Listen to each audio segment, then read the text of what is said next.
6:02. I will bring this meeting of the Village Board of Trustees to order. We all please rise for the Pledge of Allegiance. I pledge allegiance to the flag of the United States of America and to the republic for which it stands, one nation, under God, indivisible, with liberty and justice for all. Okay, thank you very much. And we will open this now for public comment. On resolutions. Yeah, I hope it would be on resolutions that we have, but I guess, you know, if anyone The other wants to... public comment period's at the end of the meeting. This is a work session, so there's no public. Yeah, there's no public comment in the beginning, right? I think we did both, but. Oh, yeah, I think we okay. did both, but So I don't know what we People put who in don't want to there. wait till after the resolutions, Okay, I mean, yeah.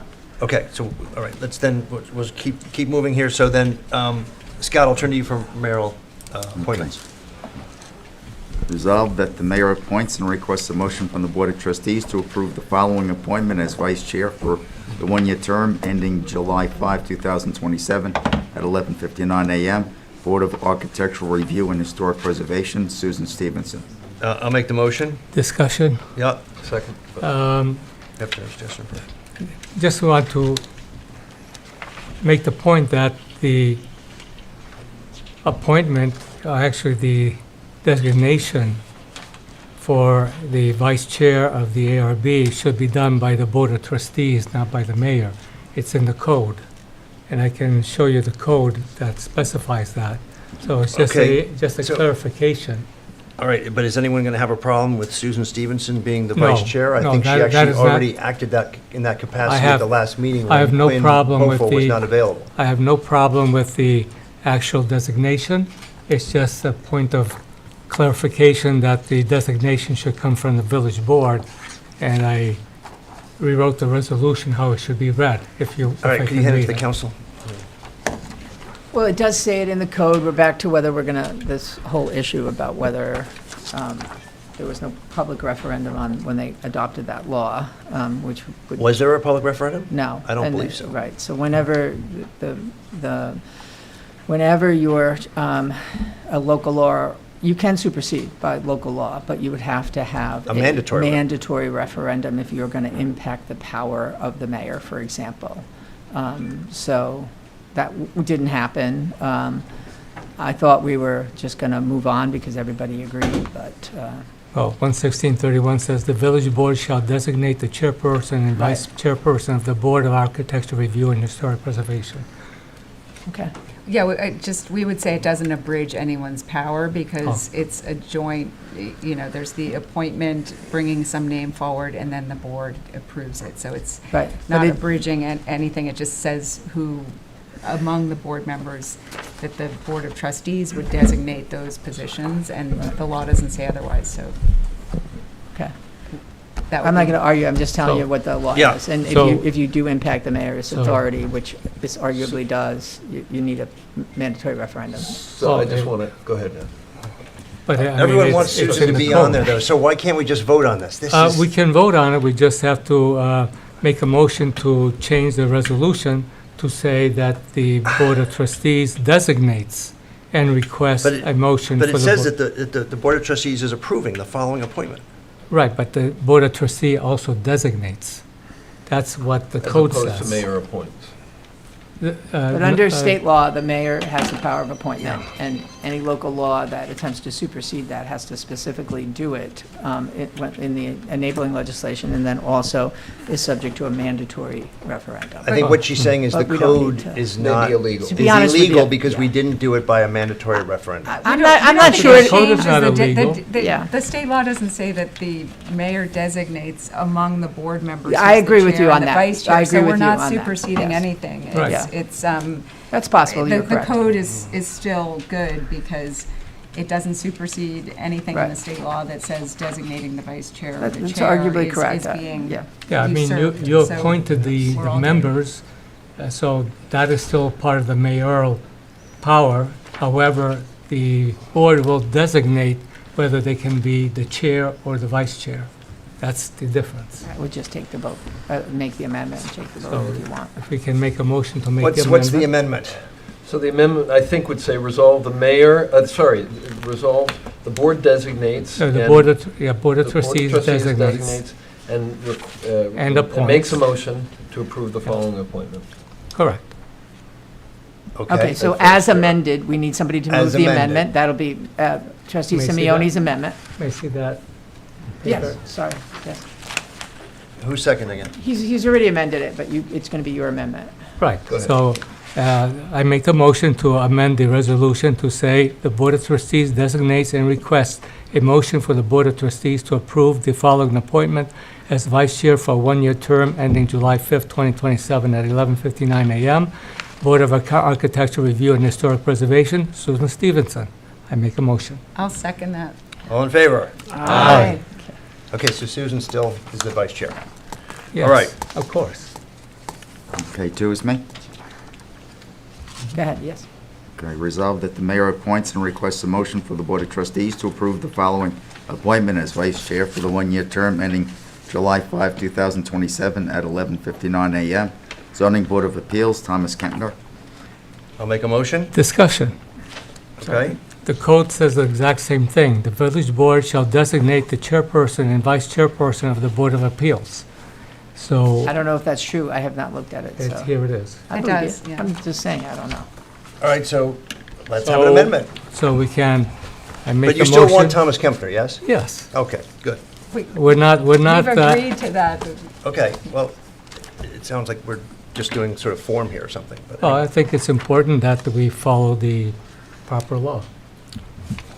So I make the motion to amend the resolution to read, the Board of Trustees designates and requests a motion for the Board of Trustees to approve the following appointment as vice chair for one-year term ending July 5th, 2027 at 11:59 a.m. Zoning Board of Appeals, Thomas L. Kempner Jr. I make the motion. Second? I'll second it. all in favor? Aye. Okay, so Tom Kempner is there as well. All right, next. Okay, that three is also me. Okay, the mayor appoints and requests a motion for the Board of Trustees to approve the following board appointments. Board of Architectural Review and Historic Preservation, Nina Edwards Anchor, with the term ending the first Monday, July 2, 2029, at 11:59 a.m. I'll make the motion. Second. Discussion, so this was realigning everyone on the board of the ARB so that they are staggered with 1 year, 2 year, and 3 year terms, so we would never have more than 2 people come up in 1 year. What is done here, and actually in the subsequent resolution, has the dates set so that, again, they are signed, linked up to have the proper staggering, as is the intention of the ARB. So, right, we'd have 2 appointments up in positions. 2029, Right. 2 up in 2028, and 1 up in 2027. Right, and it can be done, We're going to Just do by it by resolution? resolution, yes, Yes. because it's in the code, and unless somebody were to challenge it, yeah, I think thought the it's code fine. needed to be changed in order to allow that. The code does No. say that, after this point, everybody gets a 3-year term. But if you're all in agreement and you're correcting a prior error that occurred by resolution, I think there's a good argument that you can do this. So, All right, so let's just do that. So Agree. I made the Yes. motion, there was a second, all in favor? Aye. Aye. Any opposed? Okay. Okay, the mayor appoints and the Board of Trustees approve the following board appointments. Board of Architectural Review and Historic Preservation, Kathy Buxton, with the term ending the first Monday, July 5, 2027, at 11:59 a.m. I'll make a motion. Second. All in favor? Aye. Okay, good. Resolved that Mayor Manger appoints and requests a motion for the Board of Trustees to approve Noah Kent, approved to the position of laborer in the Highway Department at a salary of $49,703.02, effective Friday, July 24, 2026. I'll make a motion. Second. All in favor? Aye. Resolved that the Board of Trustees approves the following additional appointment to the Southampton Village Committee with a term ending June 30, 2027. That is Sewer District Task Force, Robert Varadian. I'll make a motion. Second. All in favor? Aye.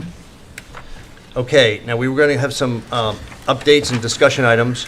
The first one actually is on traffic, and we have Pat Lenahan from VHB as our traffic consultant here with us. Did you want to come forward and discuss any of this at this time? Sure, sure. We got you to come out here. I don't mind coming out here. Usually I go the other way, and it's not quite as nice. Evening, Mr. Mayor, members of the Board of Trustees. Pat Lenahan, VHB Engineering. Tonight I will be playing my colleague Ryan Winter. Ryan is in Detroit at a national transportation conference presenting some of his work. Well, it is Motor City. It is Motor City. So I will do my best. So coordinating with Ryan before I came over and before he left, based on the conditions out on either side of Hill Street, the neighborhood to the south, Lee Avenue, our pilot programs that we have run, and the significant amount of information that we've amassed, and some discussions with the community. As a group has assembled 5 options or alternatives for the treatment and assistance in the traffic conditions to the south of Hill Street, primarily Lee Avenue. And they range from simple striping, and I'll go through in a little bit of detail of each, to dead ending of the road. The striping option, for those familiar with it, it's been called locally the Shelter Island Ferry Driveway option, because there is a series of these treatments on the approach to the Shelter Island Ferry, where access to private properties and even commercial properties are boxed off in a don't block the box fashion to attempt to get folks to not block people's driveways. Personally, and in discussing it with Aaron, different colleague, with Ryan, based on my experience, these folks who are cutting through the neighborhood are very persistent and very motivated, and I don't think it would be effective. And I got the sense that the community feels the same way. The second option was a temporary or wheeled traffic signal, which would, during certain times of similar to what we did with the pilot program, but On it Hill would- Street? On the Lee Avenue approach to Hill Street, which would essentially direct people to only turn east at the north end of Lee Avenue. That particular operation, although it's available, it's legal for use only in work zones. Okay. The So it cannot be used in this? It cannot be used in this instance, so I believe that option is off the That table. eliminates that, yeah. The third option, if you will, is a channelizing island, which would restrict the north end of Lee Avenue to right turns entering it from eastbound Hill Street and right turns exiting it from northbound Lee to eastbound Hill Street. You wouldn't be permitted to make a left turn out of Lee Avenue. That would, as with the pilot programs, result in some level of shift in traffic to Captain's Neck. But it is it would certainly help Lee Avenue. Could people still cheat and make a U-turn or go up McGee Street to some degree? They could. I'll let the chief talk about enforcement capabilities and manpower issues that has associated with it, if she'd like to chime in. But one of the key things, I think, with this option and the next option, were that channelizing island to be put in, it would go in with left turn restriction signing, which this board would legislate, and it would get recorded in Albany, and it would become a legal mechanism for the navigation programs to delist the route. So we hear a lot about people using these routes because the little screen on that card tells them to. And when this is in place, if Waze or Google Maps were updated, this route would drop off the map. And I think that's important, which is also part of the next alternative. making the northern section of Lee Avenue one-way south. So we talked about 75 feet south of Hill Street being one-way south, which would also result in the inability to come up from Ox Pasture to Hill Street and make a left or a right. Northbound would essentially be a dead end 75 feet south of Hill Street. And that also would result in the northbound Lee to westbound Hill Street route dropping off the navigation maps because it would be an illegal route. And at that point, it would get delisted. But again, it would have the effect of shifting some folks to the next street further east. So what's the main difference between the last two there?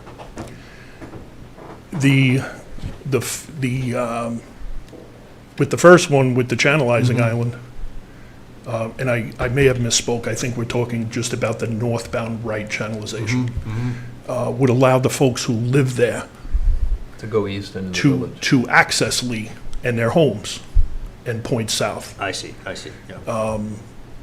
and leave to the east. With the one-way segment, No one would ever be allowed out that way. you wouldn't be allowed, You'd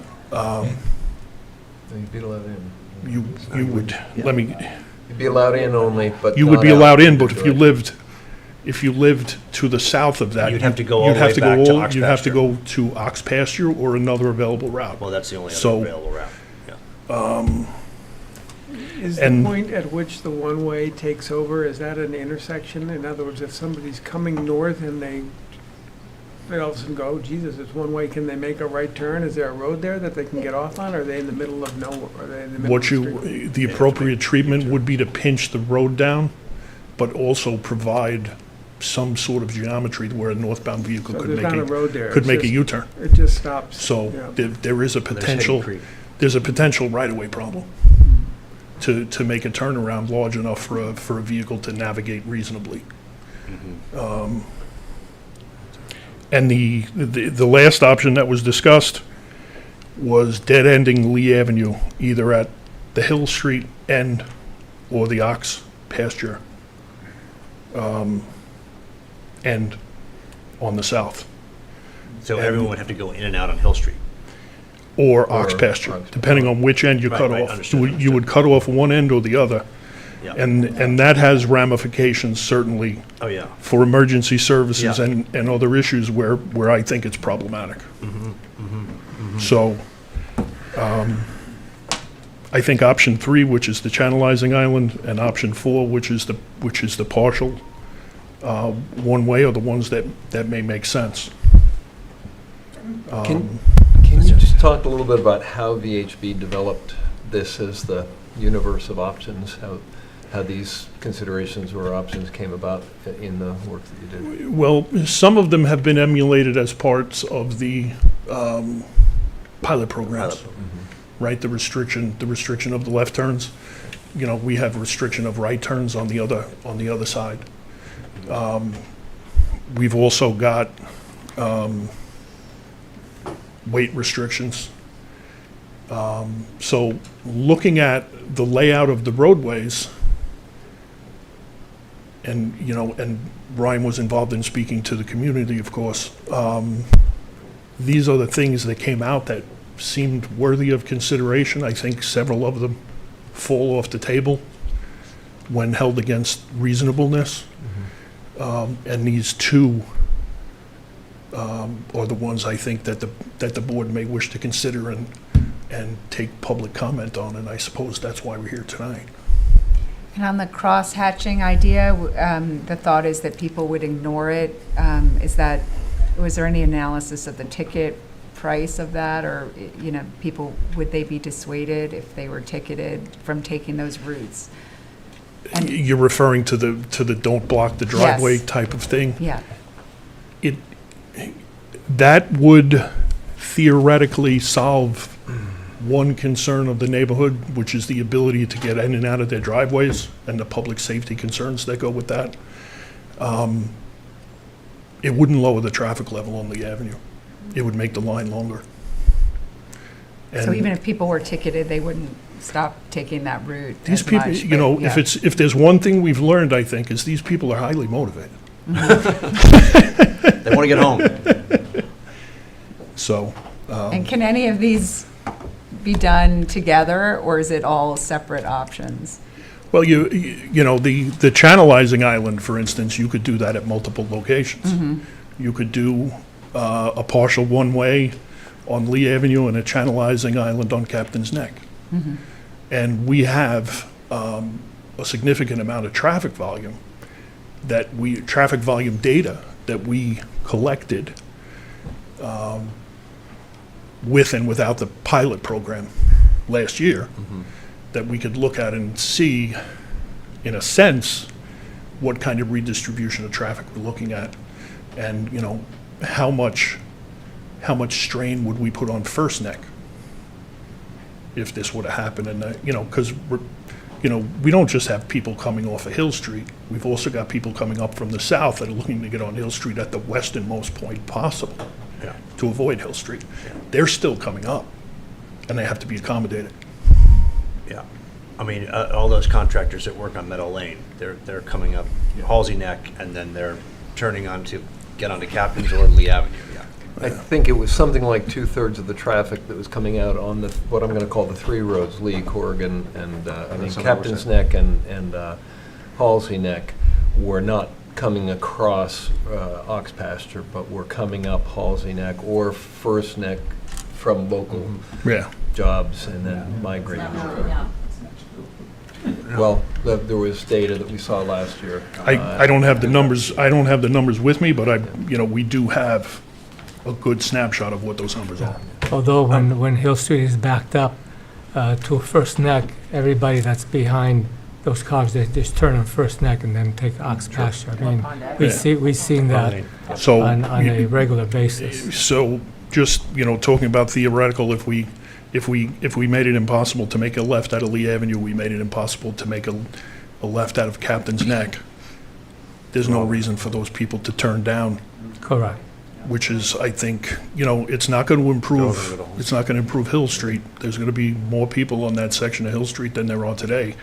But, It may dissuade the question people- is that more appropriate than where they are now? Yeah, it may dissuade people from going on Hill Street and maybe staying on County Road 39, or maybe they'll start taking Moses Lane. Yeah. Chief, do you want to Again. say anything about this? I can be done. I don't want to hog the mic, Chief. No, I think it would be good to hear from the chief, because obviously she's... I don't want to talk about the enforcement. Yeah. Well, exactly. That's why the chief is here. However, your conclusion would be that if we do this on Lee Avenue, we probably have to also do it on Captain's Neck, right? We cannot just do it on I one saw street. I saw a pretty good crowd on Captain's Neck today, Yeah. on my way here. Yeah.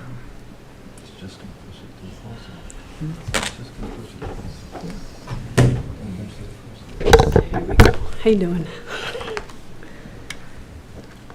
So, if I'm understanding correctly, is this something that, what was just presented to us, is this going to be a pilot, or is this something that the board is going to take under consideration to do permanently? I mean, where do we go from this presentation? Well, anything I think we would have to do on a trial basis, because I don't want to make permanent changes now and then say, this doesn't work, so we've got to make a whole permanent change again. Because Okay. we have to do local laws in order to enact this, and we have to send them up to Albany, so it's recorded in Albany. Okay. It would be easier to do, maybe an extended pilot period, just to see what the effect is. Okay. Because, again, I think we know a little bit from last year what the effect will be, but maybe this channelizing will have a slightly different effect. And there are products available where you can put in channelizing on a temporary basis, and if for some reason, and then after the pilot program, if you want to call it, in favor of a permanent feature or remove it. The only problem, though, with making it temporary, it will not drop off of Waze and Google, so people will still is be correct. taking that route unless there's a way of doing that. So I've been in touch with Waze, and the last pilot program we had, I informed them of what was the last one we did last summer with the no left turns out of Lee Avenue and Captain's Neck.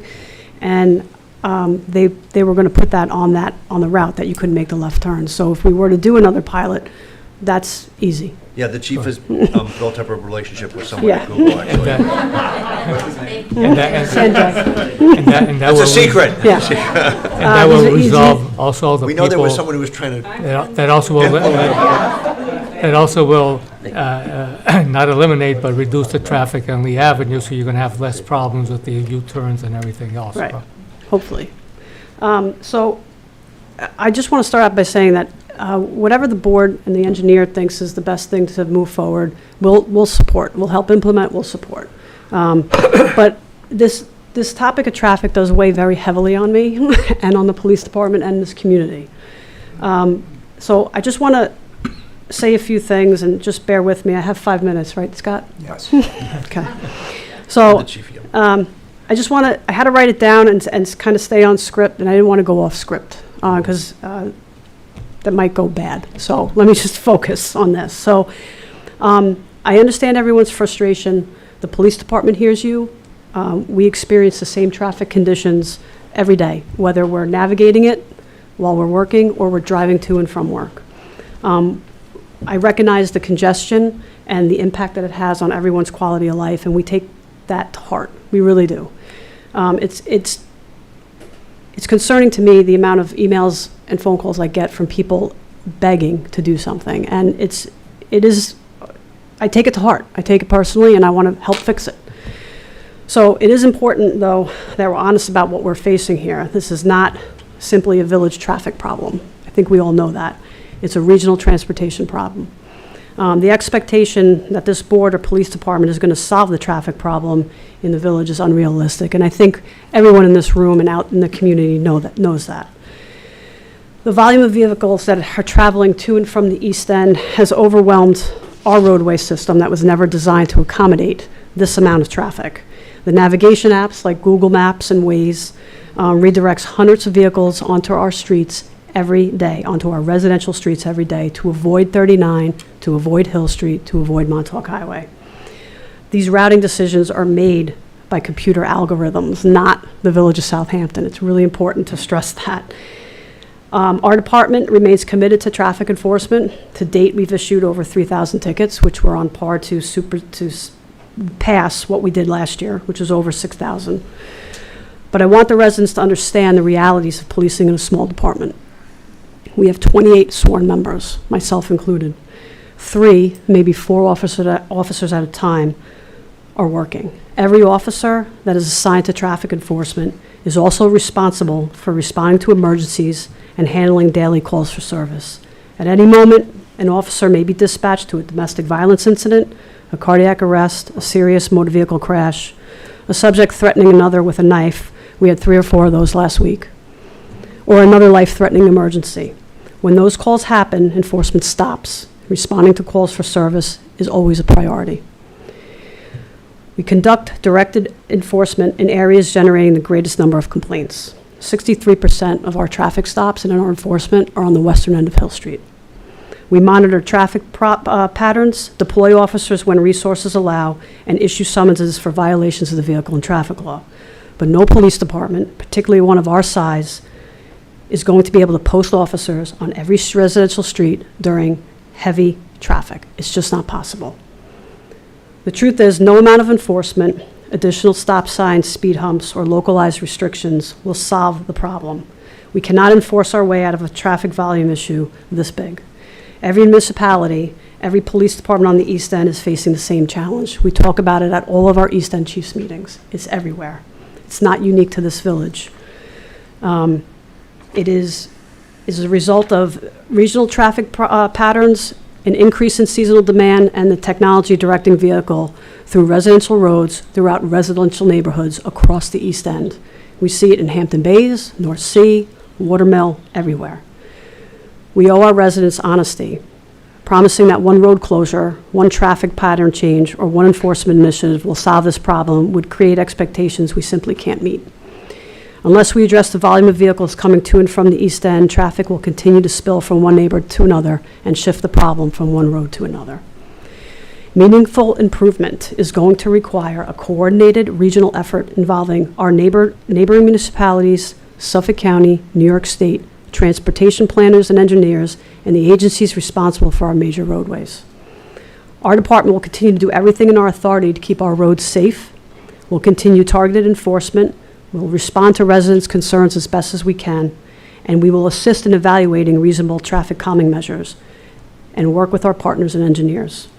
Our board has done that. Our board has been working with the county and state officials, and they'll continue to do that.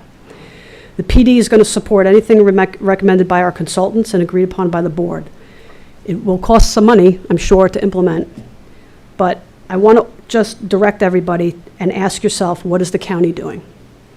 I'll tell you what the county has done. In 2023, the prior county executive was here. County-led study will seek solutions to County Road 39. Me and Jimmy Kiernan was there, mayor was there, former town supervisor Jay Schneiderman was there. Fall of 2024, Suffolk County DPW led a public information meeting at Southampton High School. Mayor was there, former trustee Zanatti was there, trustee Simeone was there. I didn't see many village residents there. It might have been at a bad time of year. However, it's 2006, 3.5 years later. What is the county doing? They have forgotten about the East End. I'll tell you what they're doing. And all of you should go to this. The county is having a public information meeting on July 30th at the town of Southampton to replace the bridge at County Road 80, Montauk Highway in Hampton Bays in the summer of 2029, and it's going to take 2 years. It's the bridge that is the overpass of the LIRR, Long Island Railroad. And they're going to take it off and build a new bridge and passage to Montauk Highway. If nobody in this room thinks it's going to impact Southampton Village, you are sadly mistaken. Everybody should be at that meeting. It's at 6 p.m., July 30th at Town Hall. That is, whatever we do here, whatever moving forward pilot program the board does, traffic patterns, whatever, that is going to negatively impact everything. So, and the other thing that you have to consider too, please talk to the fire chiefs before we do anything, because it is in the New York State Fire Code that you have to speak with a fire official, whether it's a fire marshal or fire chief, just to make sure all their apparatuses can fit and they can respond accordingly. So that's all I have to say. If anyone has any questions from the board, I'll gladly take them. Anyone have questions for the chief? Yes, Chief, is that by Canoe Place? It's right, if you're going east, and if you pass Carvel and you're going east, that bridge right before Old Riverhead Road before Canoe Place. And is it a done deal? I mean, is it? Well, I think they're having the public information hearing to hear from residents. That's not the Yes. bridge that part of it fell down this No. past year. No, that's another bridge. It's another bridge. Are they putting a temporary bridge in the meantime? No, they're rerouting traffic down Argonne Road by the high school and middle school. And they're going to reroute it down Ponquag to Argonne It's, Road, yeah, in Hampton up to Bays. Canoe Place, at the blinking light. Okay, good. Anyone really, a question for the chief? I guess in terms of enforcement, the options that were discussed, do you have any opinion about which would be easier or harder to enforce, So or changing behavior? How difficult is that with the So I think channeling? if we put the channel, if we go forward with the channelizing, it's really not, it would be enforceable if someone really made an effort to go out of their way and make a left out of there. You know, there would have to be signage that says right turn only, so if someone did try to make a left and go over the, whatever is going to be put there, they would get a ticket for it. But I think that even when you say the dead end 75 feet in, is that 75 feet in from Hill Street? The one way, If yes, you that's were- what I meant. I'm sorry. If you were going north, Can you stand up, because otherwise it's not getting If on you're going the northbound video. on Lee Avenue, Mhm. 75 feet before you get to Hill Street, there'd be an island that came in that travel lane Okay. to stop you. Okay, all right. Yeah, so, yeah, I got it. So that would be a sign that says one way, and that would be enforceable. If, we would have to, during the pilot, we're going to have to monitor that.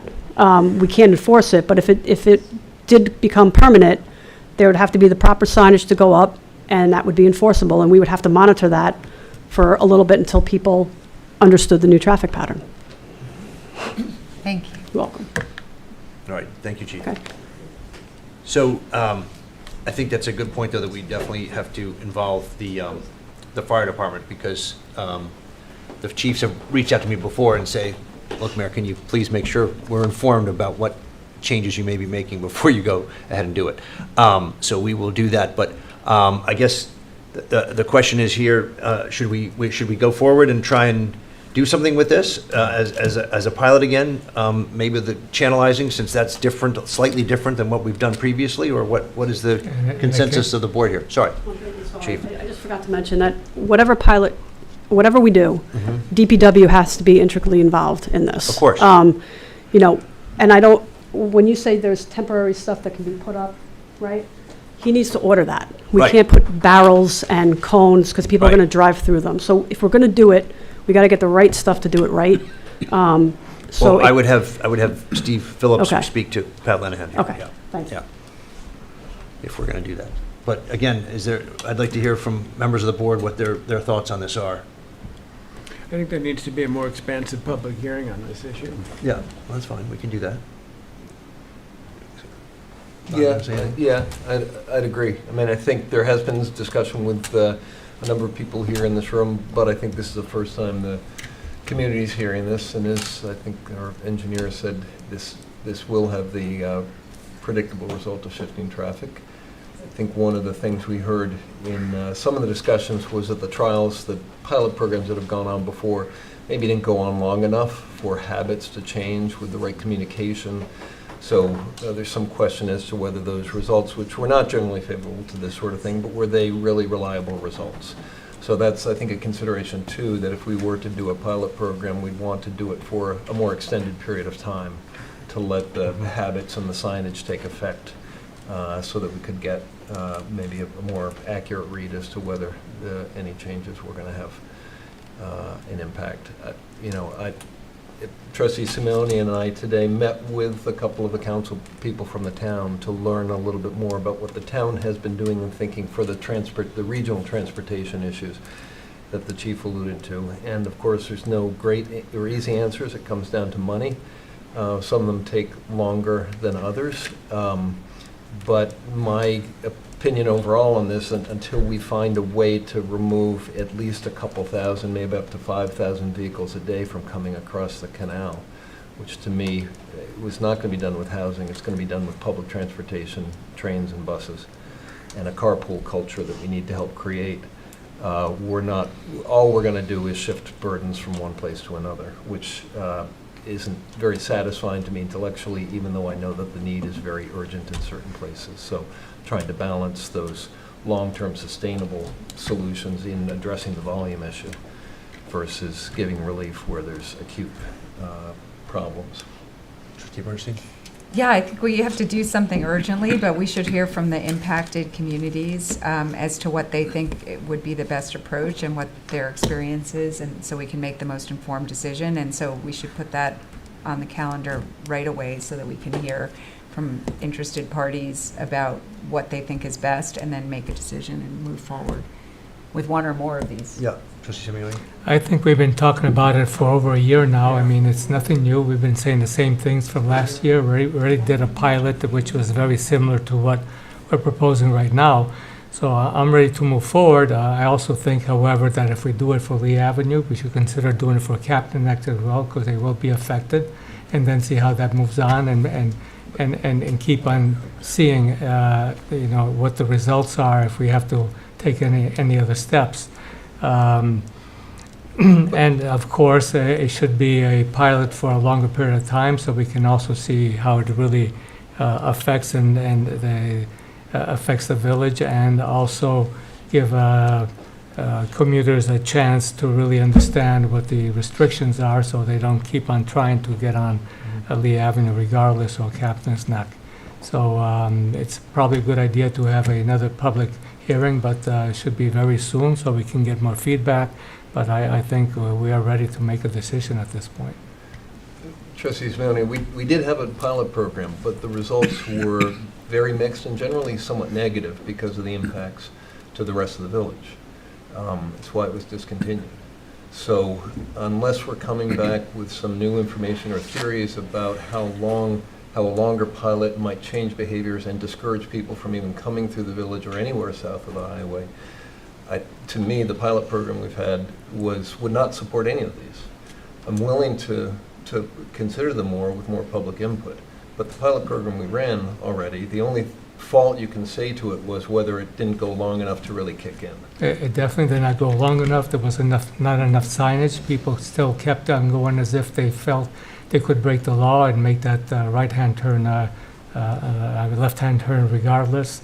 So I think we need to make sure that the public is informed, that the motorists are informed, that the signage is up there, and given enough time to see what the effects really are. I mean, we have to do something. We can't just do anything. It's time to take some action, make the changes, see how it goes. To not do anything, it just means giving up. All right, well, if we don't want to wait till the next meeting, which is a ways off, we could try and do this in the first week in August, if people think that's, because we need to make sure we get enough people aware of the meeting. Right, that also give time for DPW to find out what they need in order to make Right. You would have to spec out, Pat, I'm speaking to you, sorry. You'd have to spec out exactly what would be required so that, again, DPW can look into getting those And we'll see components what and the how long it would timeframe take is. and all that kind of stuff, because obviously, we would need to order something as Yeah, the chief said, we don't want to just put barrels out again in cones. Right, yes. But it wouldn't take long at all to put together a concept and a list of materials. All right, so what do you think of having a special traffic meeting in the beginning of August? I agree with trustees Coburn and Bernstein that we need to get the impact of the committees. I recall from the pilot program, with all due respect to the people from Lee and Captain's Neck in the audience, there's nobody from Halsey Neck here, and they were almost at fisticuffs at one of the meetings saying that they were getting screwed. Somebody's is getting screwed, and right now you guys are getting screwed. I understand that. Lee Avenue's terrible. But if you put these barriers on Lee and Captain's, Halsey Neck is going to be a parking lot, just like your street is now. I get it. I'm not trying to say that it's better one way or the other, but I think it's presumptuous of us to sit up here and make a decision without having input from the people in Halsey Neck. Well, no, that's, They could have been here. That- They're not here. There was an email. okay, all right. Also, Halsey Neck is a designated emergency. Okay, It's about okay. 3 times out All of right, 5. we can't have people commenting really from the audience. We could do a resolution setting a special meeting right now if you want. I think the best thing to do is have it and make sure it's well advertised so we get as many people to show up as possible. And from other parts of the village. I mean, no one ever comes from the east part of the village. I mean, I'm sure they're experiencing the influx of cars coming in Yeah. at the east side as well.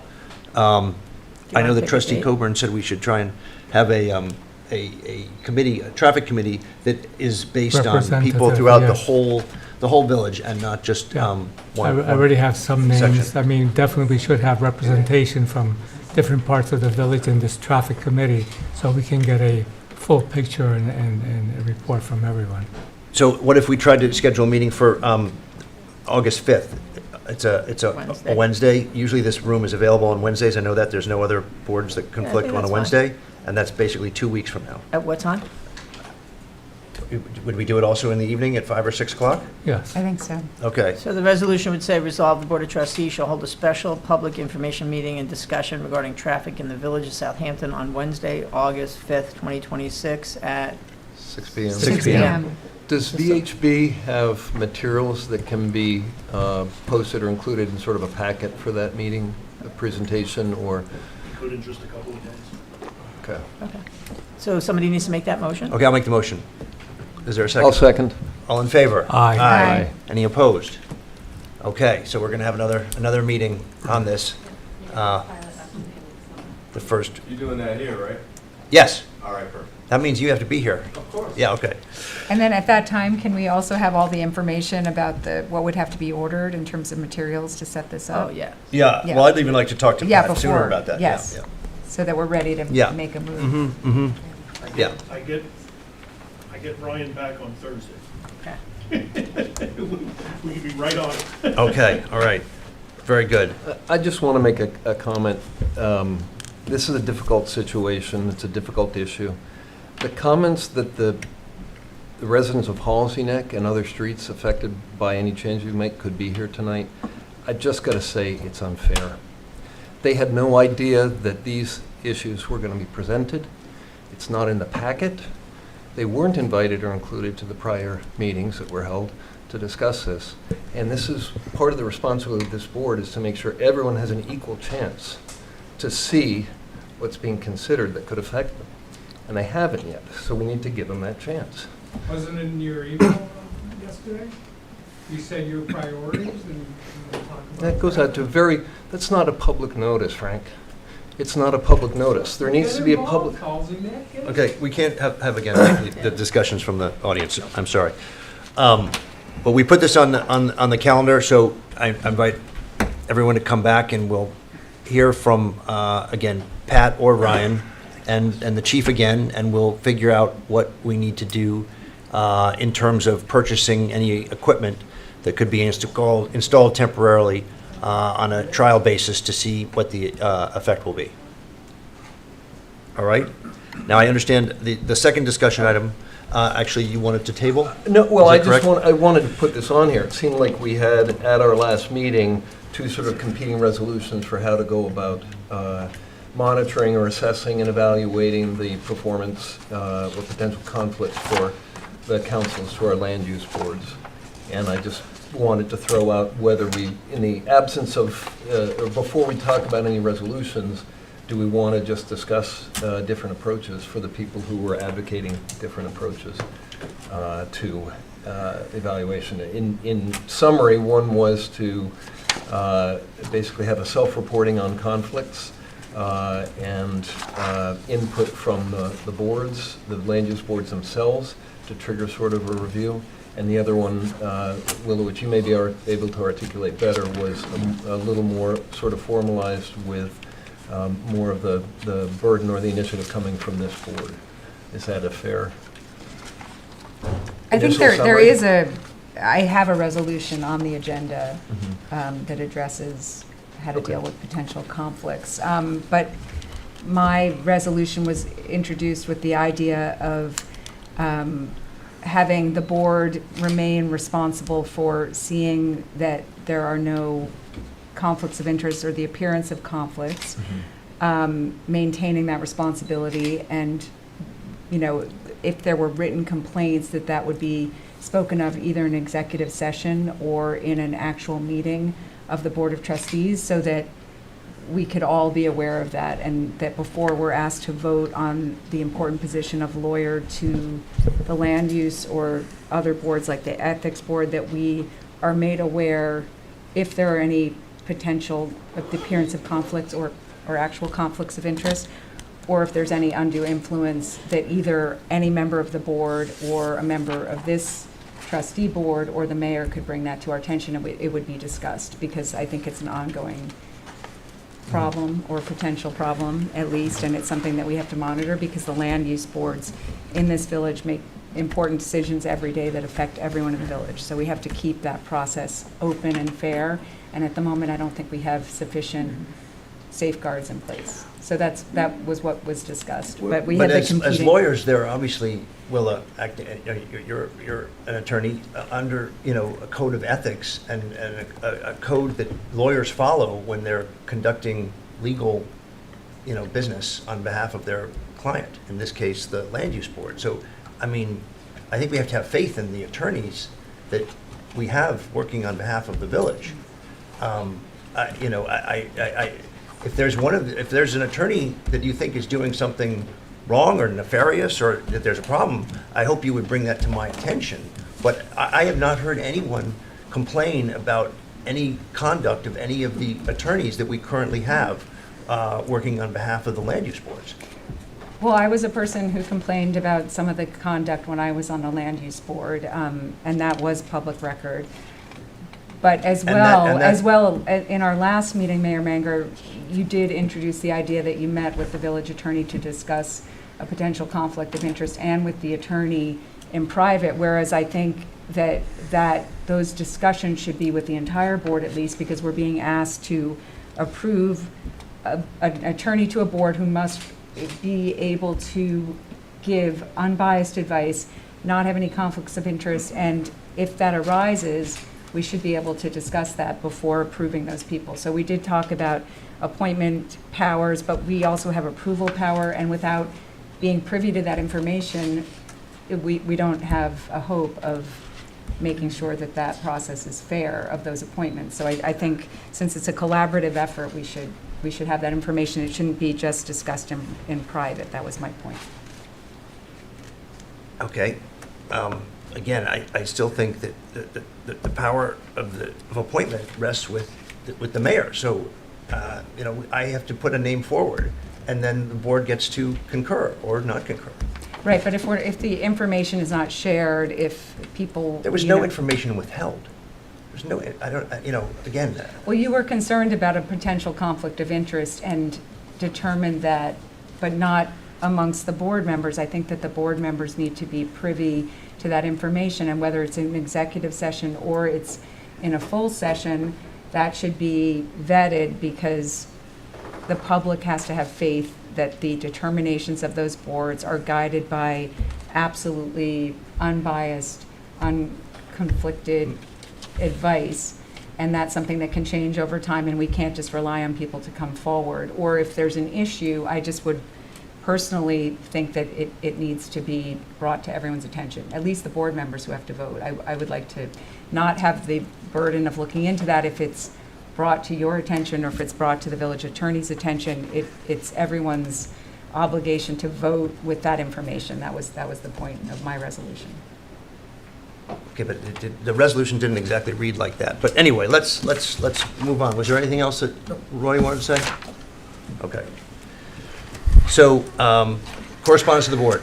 We have a correspondence from Jay Fitzpatrick, who suggests limiting contractors, landscapers, and other services to just a 5-day work week, however, with an earlier start and a later finish to make up for the lost hours, and enumerates some benefits to that. We have correspondence from Ken Weinstein, who suggests that perhaps Southampton Hospital could serve as a shuttle service from the Stony Brook University campus to ease traffic issues and parking issues there. Outlined some drainage issues that became apparent on the July 4th storm, and asks about inventories, things like that.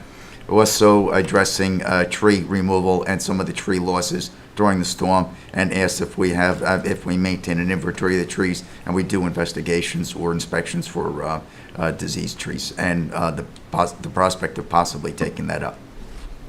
Yeah, and that's all we have. I would just add that in response to that we do have a tree committee, and Steve Phillips, who sits on that committee, is in touch with Pete Grealish, and they do periodically go out and look at trees, and they actually have a list of trees that was generated from the storm on the 4th of July. So they have quite a few trees that are going to be looked at in the next week or two, and make a determination whether they should be removed, trimmed, or what have you. So I just want to say that the village definitely is looking into, there are trees that still need to be removed, that have been found and probably will be found to not be, as strong as they were now that they've been decimated by the storm we had.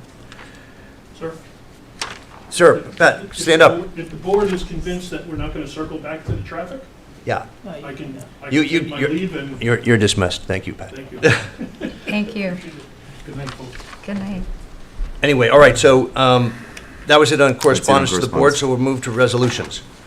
Number one, resolve the claims for the warrant dated July 21st, 2026, totaling $1,038,834.54. Warrant number A-11, general, $130,091.35. Warrant number H-5, capital, and $16,059.71. Warrant A-12, payable, are audited and approved. I'll make the motion. I'll second. And a quick comment, just for some color. Yeah. This, the $1,038,000 includes about roughly half of that is an employee health monthly, bi-monthly employee health contribution for all village health employees covered by our health plans. About $350,000 of that was a disbursement to our asset managers to reallocate assets to a certain financial advisor. And about $53,000, and I think there's some other ones, but was to a tree service that I think we contracted for some of the emergency work, which we're going to see more of. That's correct. We had to bring in outside help to remove the damaged trees because, again, our 2 tree trimmers were overwhelmed. And of the $130,000 for the capital warrant, a little less than half of that is actually following through on a resolution from earlier this spring, I think, for replacing the AEDs in our ambulances. I think that's what the Zoll medical expense is, so. The defibrillators. Yeah, the Yep, defibrillators. correct. Yep. That's correct. So just wanted to give that color. Thank you. So we have a motion second. All in favor? Aye. Any opposed? Number 2, resolve the reading of the minutes for the July 9th, 2026 Board of Trustees meeting is dispensed, accepted as filed by the village clerk, hereby ratified and approved. I'll make the motion. I'll second. All in favor? Aye. Resolved, the Board of Trustees approves Enivaldo Jimenez as a probationary member to the Southampton Village Fire Department, Hook and Ladder Company 1, effective July 21st, 2026. I make the motion. I'll second. All in favor? Aye. Whereas the current postage equipment lease for the police department has expired and is due for renewal, and whereas the village has 3 other leases for postage equipment in different departments in the village, and whereas the village desires to sign a shorter renewal of this lease so that all of the postage equipment leases expire together in the fall of 2029. Now therefore be it resolved that the Board of Trustees hereby authorizes the mayor to execute a 36-month lease agreement with Pitney Bowes at a monthly cost of $172.34, subject to review and approval by the village attorney. I'll make the motion. Second. Discussion? No, second. Chief, this is for you, right, Chief? Yeah. All in favor? Aye. Aye. Any opposed? Okay. Number 5, resolve the Board of Trustees of the Incorporated Village of Southampton hereby authorize the mayor or his designee to submit a grant application seeking reimbursement of the New York State Department of Environmental Conservation 2026 Water Quality Improvement Program, seeking funds in the amount of $10 million with a required match of 25% thereof in support of the Southampton Village Sewer System Project. I'll make the motion. I'll second. All in favor? Aye. I should have made a comment. We haven't committed to any expenditures on the project. We No, this know is that any avenue we go down is going to be well in excess of $10 million. Some of that is going to be continued pre-planning and engineering work before a single shovel hits the ground.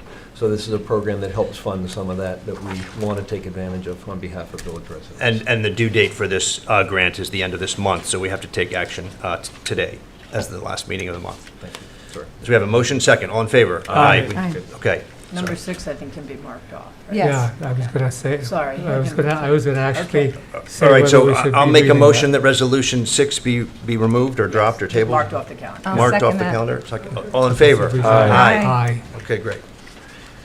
Number 7, whereas the board recognizes that freedom of information law requests, when submitted to a government agency, become public records themselves, and whereas the processing of an individual FOIL request involves the allocation of government employee time and resources, including the cost of conducting document searches, coordinating with various village departments, and considering redactions and compliance issues with any attendant overtime costs. And whereas the board recognizes that allowing members of the public to view the subject matter, status, and documents produced in response to other people's FOIL requests, subject to any applicable exemptions or redactions for protecting privacy and sensitive, personally identifiable information, ongoing law enforcement investigations, or confidential medical files, would save government resources, reduce the need for answering redundant requests, and serve the public. And whereas the Village of Southampton answers FOIL requests using Next Request, a web-based public records and freedom of information law management software available on the village website that aids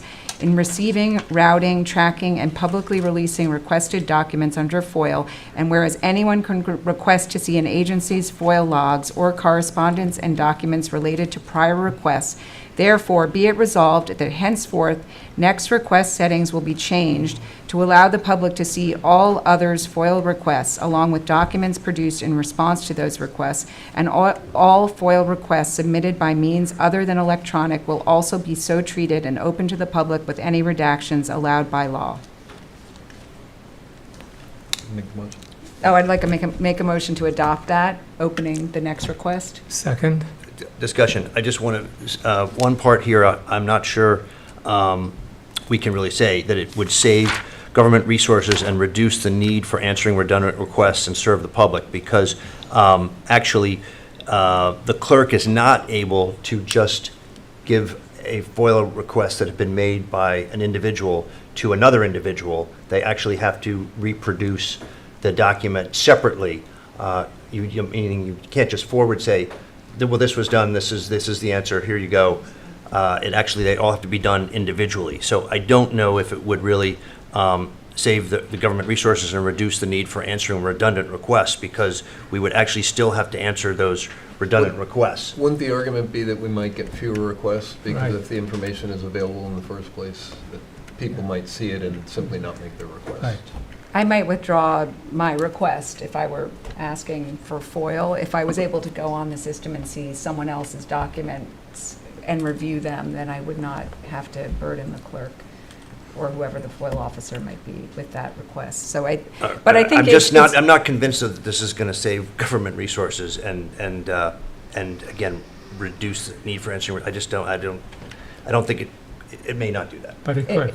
I think it's best practice in terms of what other villages and towns do with respect to FOIL requests, because there's no reason to keep them secret or away from No, I other understand that. people. So it just, in terms of being able to set the system that answers FOIL requests to that setting, it seems like it's the responsible, No, I understand that. reasonable thing to do. So I think we should do it. But on another note, having started to ask a lot about FOILs and knocking on people's doors, there are people who are concerned that the village is not answering requests for information in a timely manner, or is not anxious to release documents that have to do with reports that are in progress or that affect village residents, that we need to do better in terms of meeting the obligation, which is a 5-day response to any request for information, followed by a 20 business days to produce that information, unless it's highly unusual, and then that must be put in writing to the person making the request along with the reason. And I think we have to make an effort to answer those within a very strict timeframe that the law provides. All So right, I think Chief, I'm going to put you on the spot. Could you come up and explain the amount of work and effort that goes into some of the FOIL requests that we receive at the police department? Please. So we get FOIL requests from the village clerk's office that comes in that avenue, but then we also get it directly mailed to the PD. And it's usually for police records and or body worn camera footage, dash cam footage, radio transmissions. Some of them are easy. We can get them out same day. But the ones that are take up a lot of time, Captain Wetter's time, are the ones that request the footage. He has to go in and redact the footage. He has to, if there's children in the video, he has to bubble them out. He has to, put that screen over their face so they're not subjected to. Identifiable. Unidentifiable. And then there's also, redacting reports as well. So it's the body cam, it's the dash cam. We also, 911 tapes I don't believe are subject to FOIL, but regular phone calls into the 0056 number are. Car-to-car transmissions sometimes get everything. We have to give them everything. But those are the ones that take the most time for us. And what about the requests that somebody had on our Lexapol records and the way that training was done, or the way we investigated? I think it was when they foiled our rules and procedures, our old rules and That's it. procedures. That's it. They wanted everything and anything, and it was a 400-page document before we went to the software platform we're currently on. So how long did it take to try and go through that? So we initially, I think we denied it initially, or we needed more. We didn't deny it. We needed more time because it was old stuff. We had to go through everything to see what we had to redact, and that was, I think we asked for 120 days, and we gave them an estimated time of December by the end of the year, and that wasn't good enough for this person. Well, we did the best that we can. I mean, we had to redact procedures for investigations for certain sensitive things. Most of the stuff we could give them, but we had to go through it because at the time, our procedure and policy were mixed together. Now they're separated. No, I appreciate it. All right, Yep. thank you, Chief. Okay. Anyway, the point I was just trying to make is some of these are very complicated and take a lot of time. And I believe the village tries to answer these as quickly as possible, but as you just heard from the chief, sometimes there's just an enormous amount of work that they have to go through to get it to the point that they can release that. Yes, but our only obligation, if it's a really voluminous request, is that we provide a date certain by which the person can rely on the fact that the information will be available by that date if we find that some request is out of the box or requires a lot of manpower Right.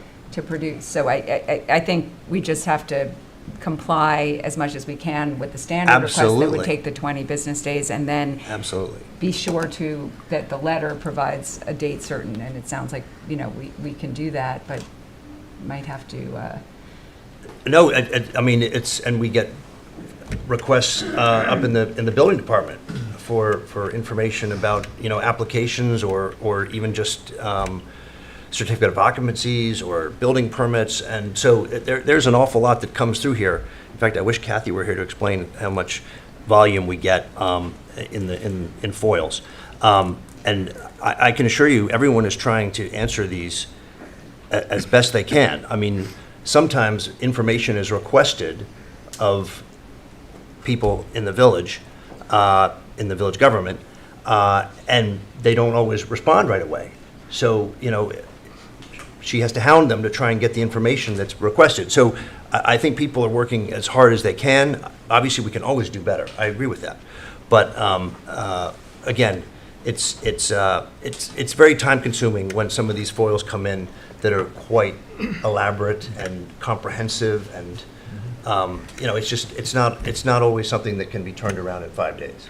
That's my point.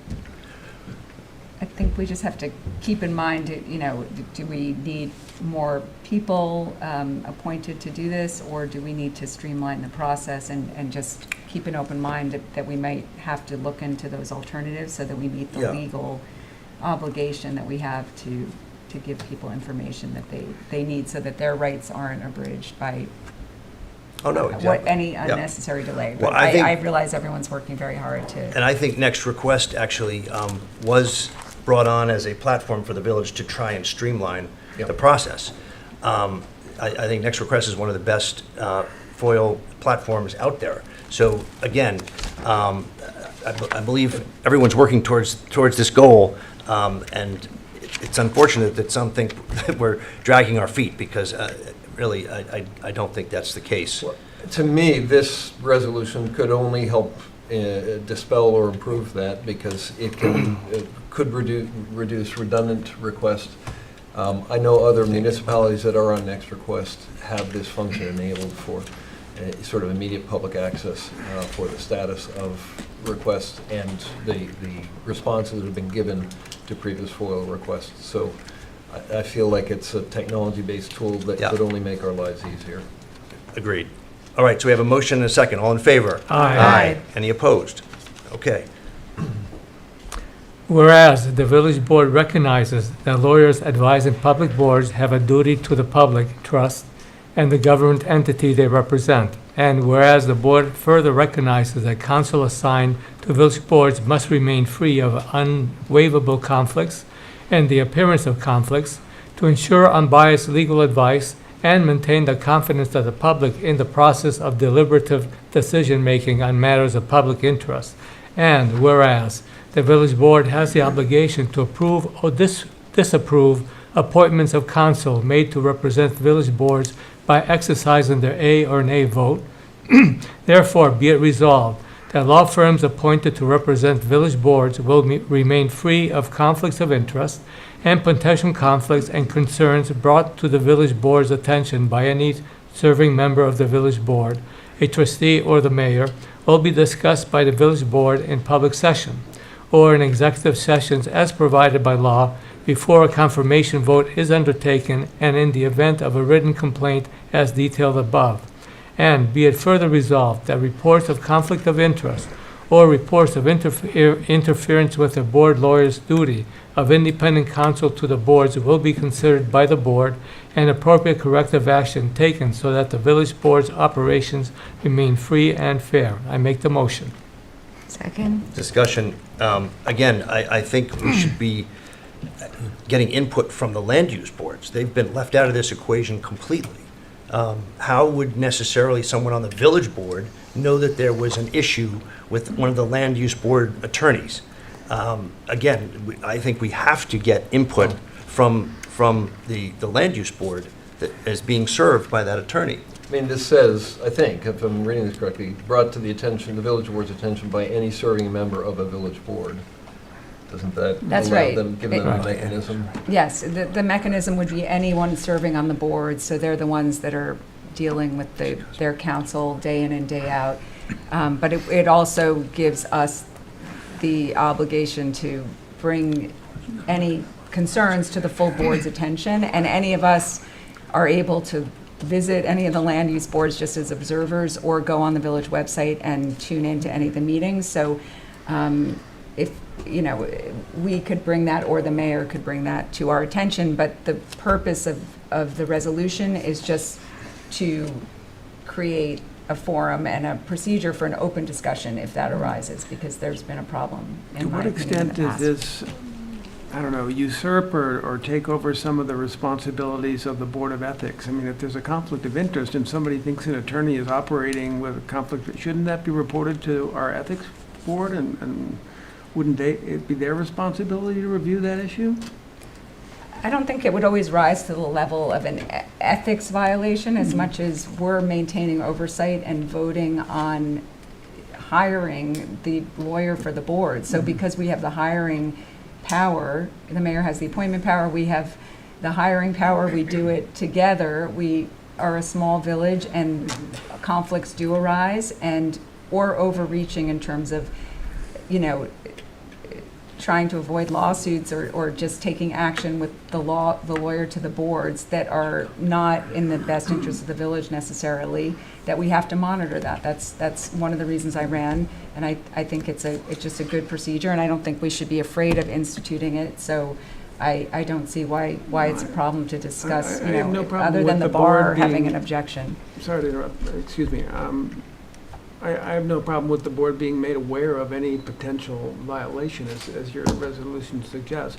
But the board attorneys are appointed for a length of time, or, correct? So if this were to happen in the middle, the board's now aware that there might be something going on, but they're just going to hold that in abeyance until the next term comes up for deciding whether to continue that attorney's relationship with the board. I mean, it seems to me if there's a problem and it comes to the board's attention, we would need to then act to remove that attorney, which has been done in some cases. While I've been on this board, a board has made the mayor has made a change in one of the board attorneys based on issues with that attorney. So I'm not really sure what you're getting at with this.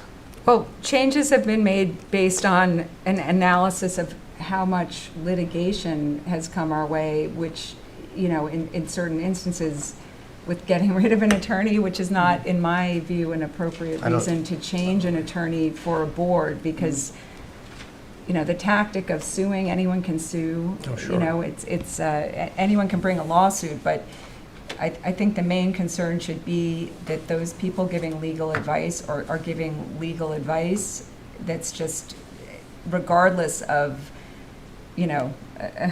whether we're going to be sued or not, that can't be a reason for letting an attorney go, and we can't let that persist. So we just have to monitor that kind of thing. We have to have open meetings if we're going to be considering letting someone go in that position, or replacing them with somebody else, or hiring them in the first place, and having closed doors meetings about it is not the best way to proceed. Because it's just rife for, problems, and why not monitor it since we're doing the hiring? Trustee Burson, I'm absolutely don't know what is being referred to when you say that an attorney was removed because they had too many lawsuits against that board. That is absolutely, I don't know where that came from, absolutely false. I have never made decisions based on that. And quite honestly, I find that quite offensive, because that is not, if the village needs to be in a lawsuit, the village will be in a lawsuit.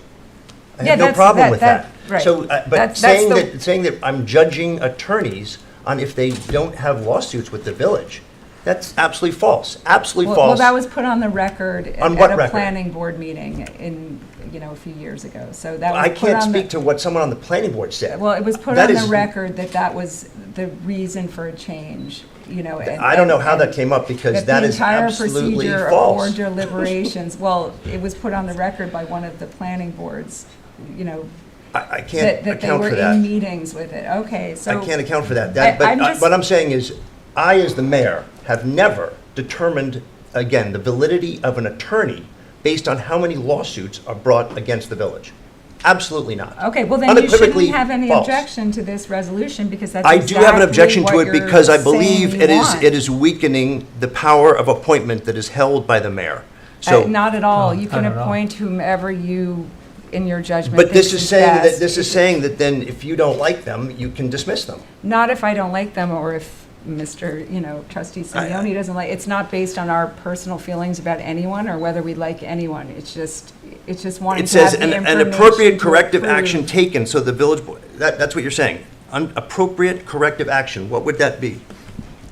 What, if the deliberation that we had led to a feeling that an attorney had a conflict that was not waivable and they were not acting in the interest of the board, then we could discuss whether that attorney should be replaced with somebody who could guide the board. Right. But those decisions have been made and not on grounds that are public or reasonable. And that's in the public record, in the meetings, that those provisions were changed and not in public. So I'm just, I don't, the fact that we're arguing about it when you want the same, we want the same things, that this shouldn't be problematic. Well, I think it's unnecessary. It's absolutely unnecessary. Yeah. There is no reason for Well, this at all. We disagree on that. Well, I we'll just disagree, I guess, because again, the mayor has sole power of appointment, and you've agreed to that, but this is restricting what I can and cannot do.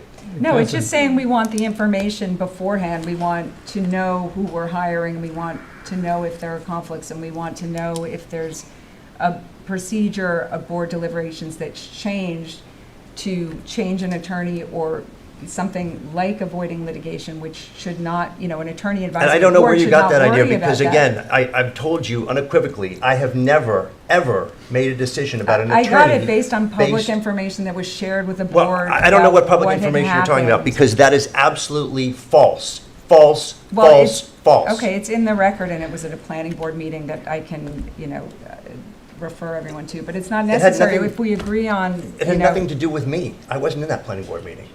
I don't know what you're referring to. I've never made a decision about an attorney based on how many times the village has had a lawsuit. Never.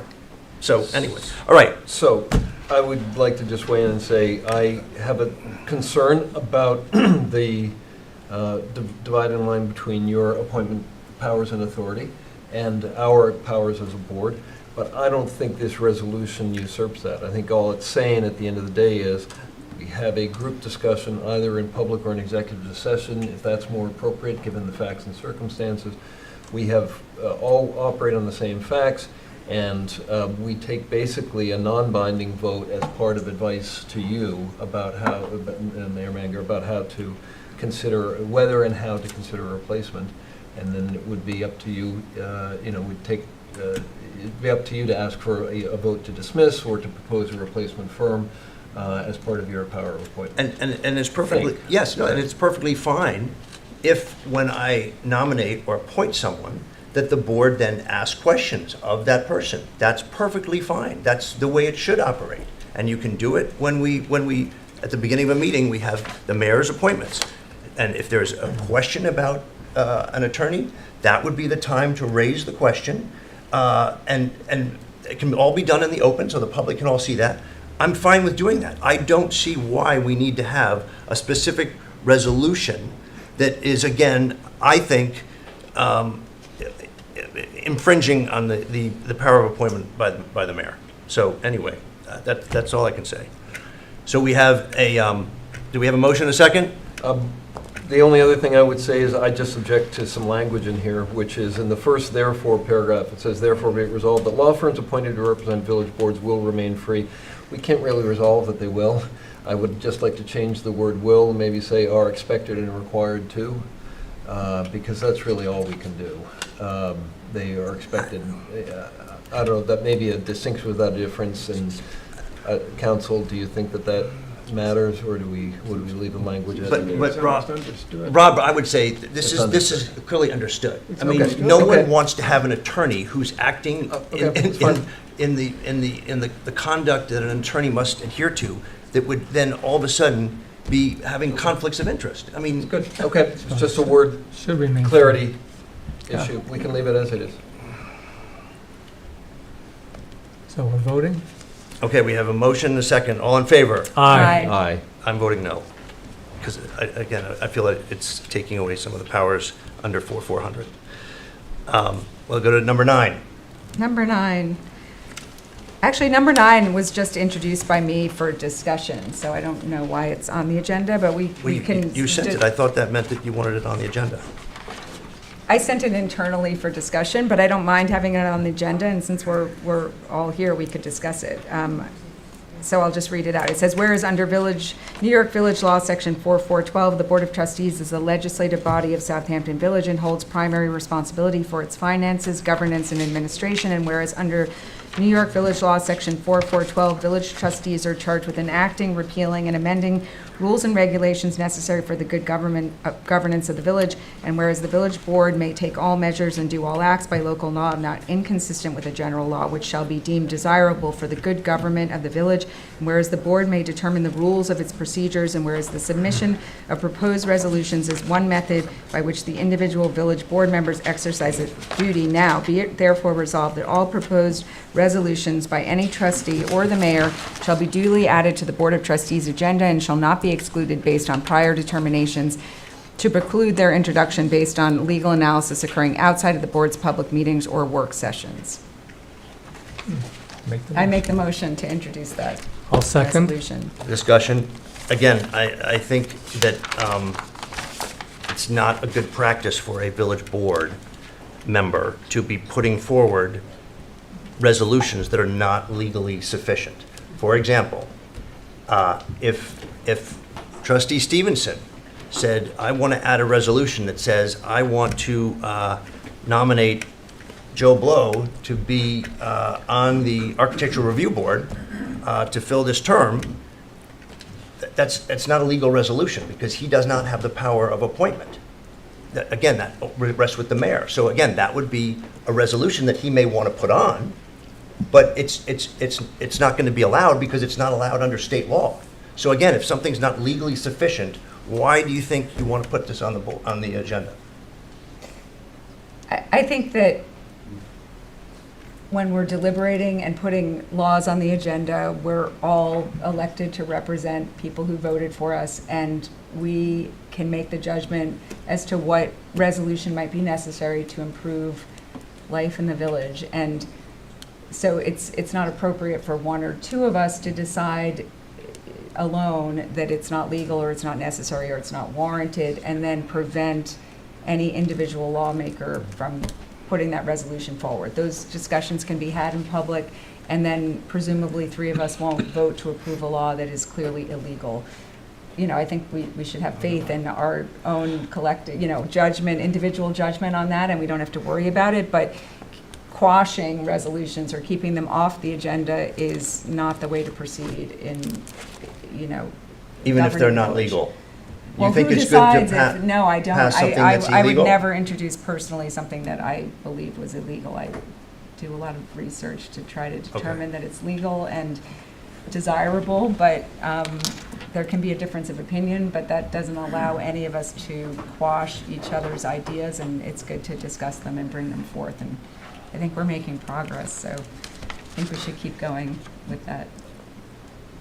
Anyone else have any comments on this? I'm still of the opinion that in order to have discussion on the resolution, it has to be seconded. So I think 2 people should have to concur to put any proposed resolution on the agenda, just because in order to discuss it, you need a second. So I would not be in favor of this as currently written, and I further also think that things need to be vetted for their legality before they're put onto the agenda, or else you just end up with potentially some resolutions that have to be discussed, you have to be analyzed. It's up to the village attorney to have to give a reading onto whether it's legal or not, And if that could be determined ahead of time, why waste, I think you really need to have two people, and it needs to be legally vetted before it becomes a resolution. I think we Proposed passed, resolution. just in the last meeting, we passed a resolution removing the concurrence in order to put something on the agenda. I'm just saying my So opinion. I understand, but we already did that,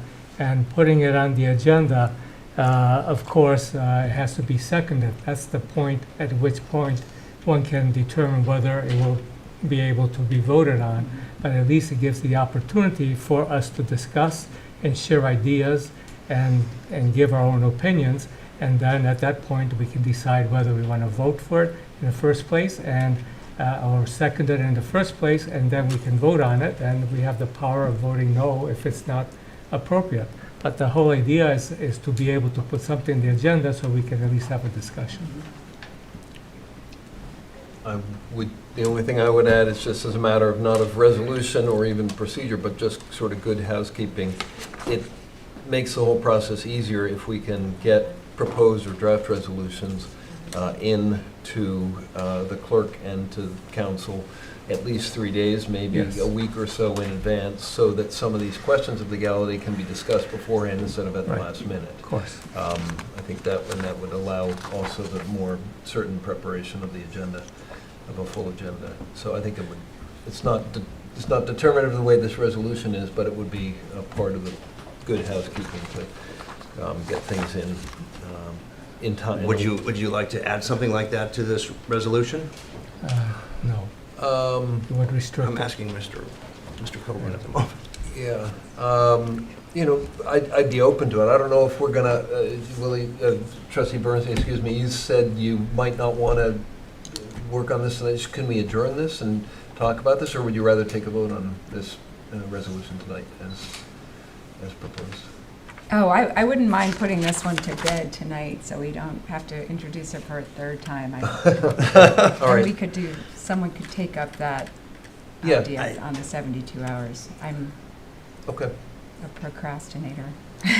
okay. Okay, are we ready? Okay, we have a motion, a second. All in favor? Aye. Aye. Those opposed? Nay. Nay. Again, I can't, in good faith, put things on an agenda that are not legally sufficient. It makes no sense to me. All right, so we actually have to have a supplemental. So I will make the motion to add a supplemental. This is involving hires at Cooper's Beach that have to be done for the second half of the summer. Do I have a second? Second. All in favor? Aye. Okay, Mr. Coburn, you read the I'm just supplemental trying to find resolution, please. Here, I give it to you. I got it, thank Okay. you. Resolved, Mayor Manger appoints and requests a motion for the Board of Trustees to approve the hiring of the Coopers Beach personnel effective July 22nd, 2026. Booth attendants at $18.50 hourly. Joseph Salonetti, Riley Nichols. Beach attendants at $18 hourly. Axel Van Tricht. And Picnic Beach area attendants at $27 hourly. Thayer Schwartz. I'll make the motion. I'll second. All in favor? Aye. Aye. Any opposed? Okay, very good. So now we'll go to, I think we have public comment.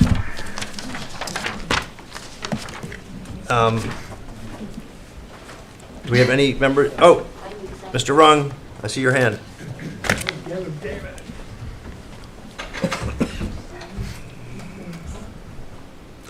David Run, Pleasant Lane.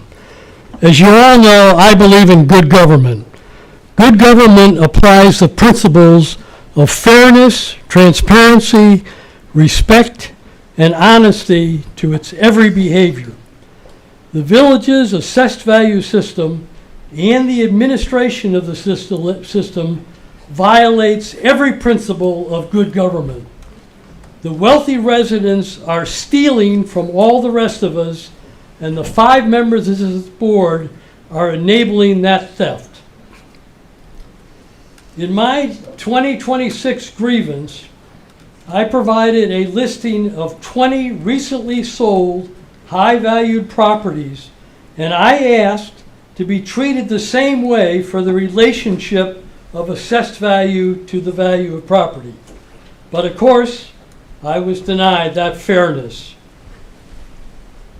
I also filed a FOIL for the 7 grievances that involved that were considered by the grievance committee. That FOIL is number 26-17. Thanks to the efforts of the independent trustees, that FOIL response will be available, Resolution 7 tonight, to all members, to all residents and the press. If members of the board and the public actually do believe in fairness, they need to read these grievances and make their own assessment as to whether grievance filers were treated fairly. There are many things wrong with the village assessed value system. For example, grievance filers present their views and then the hearing committee refuses to interact with them. No discussion, no negotiation, no appeal. They decide in secret and tell the filers, if you don't like it, sue us. I appreciate that the law allows those hearings to be in private, but good government isn't what you can do, it's what you should do. I also just don't understand why this administration chooses to impose as much agony on individuals as absolutely possible. You want that to be your legacy? Because I would tell you, if you just had 10 minutes of discussion between the grievance filers and the committees, you could resolve these issues, to the satisfaction of both parties. But that's not the method that for some reason you choose to do. Let's see.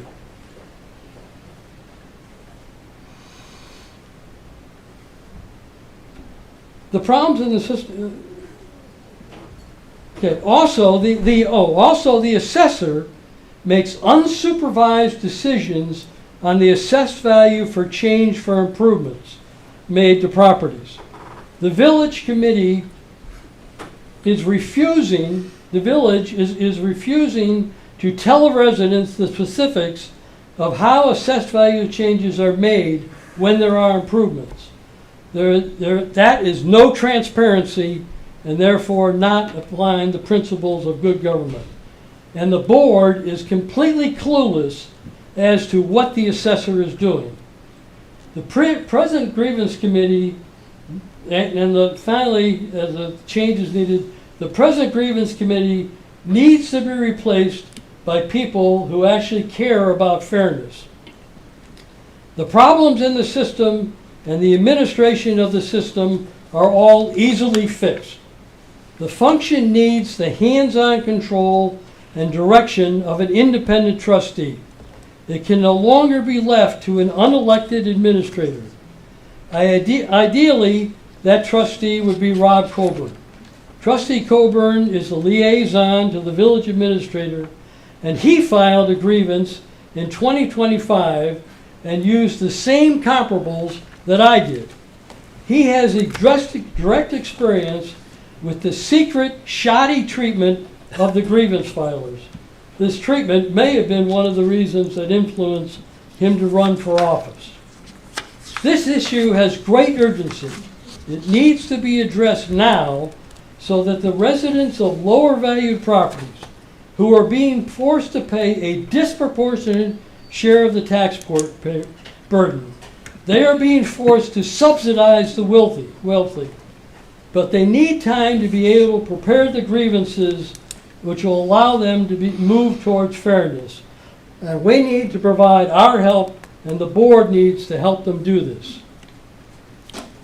There's much more I could say on this, but I have house guests, and I need to get home to grill the dinner. Thank you.